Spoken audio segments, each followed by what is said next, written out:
नमस्कार मित्रांनो, आपल्या योजना परिचय चॅनेलवर तुम्हा सर्वांचे मनापासून स्वागत. राज्यातील निराधार आणि मानधनाच्या प्रतीक्षेत असलेल्या सर्व लाभार्थ्यांसाठी एक अत्यंत महत्त्वाची आणि दिलासादायक बातमी समोर आली आहे. गेल्या बऱ्याच दिवसांपासून लाभार्थी ज्या अनुदानाची वाट पाहत होते, अखेर त्या अनुदानाच्या वितरणासाठी राज्य शासनाच्या माध्यमातून 29 जून 2026 रोजी निधी मंजूर करण्यात आला आहे. विशेष सहाय्य योजनांच्या अंतर्गत येणाऱ्या दिव्यांग आणि इतर पात्र लाभार्थ्यांसाठी हा निधी वितरित केला जाणार असून यामुळे लाखो कुटुंबियांना मोठा दिलासा मिळणार आहे.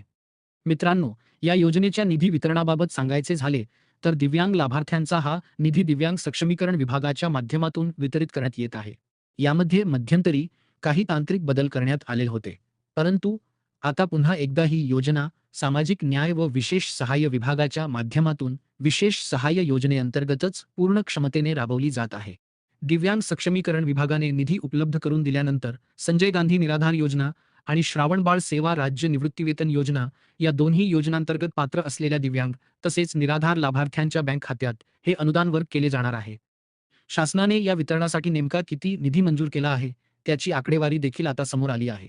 संजय गांधी निराधार अनुदान योजनेसाठी तब्बल 126 कोटी 30,66,000 रुपयांचा निधी मंजूर झाला आहे. याचसोबत राज्यामध्ये राबवली जाणारी दिव्यांग राज्य निवृत्तीवेतन योजना आणि श्रावणबाळ सेवा राज्य निवृत्तीवेतन योजना या दोन्ही योजनांसाठी मिळून जवळजवळ 120 कोटी रुपयांचा निधी उपलब्ध करून देण्यास मंजुरी देण्यात आली आहे.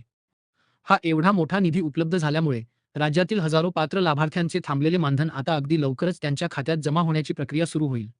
मित्रांनो, शासनाचा हा अत्यंत महत्त्वाचा जी.आर. जर तुम्हाला स्वतःला सविस्तर पाहायचा असेल, तर तुम्ही महाराष्ट्र शासनाच्या अधिकृत संकेतस्थळाला म्हणजेच महाराष्ट्र.gov.in ला भेट देऊ शकता. ही माहिती राज्यातील प्रत्येक गरजू लाभार्थ्यांपर्यंत पोहोचण्यासाठी व्हिडिओला नक्की लाईक करा आणि तुमच्या मित्रांसोबत व्हॉट्सॲप ग्रुपवर शेअर करायला विसरू नका. अशाच सरकारी योजनांच्या अपडेट्ससाठी चॅनेलला नक्की सबस्क्राईब करा. धन्यवाद.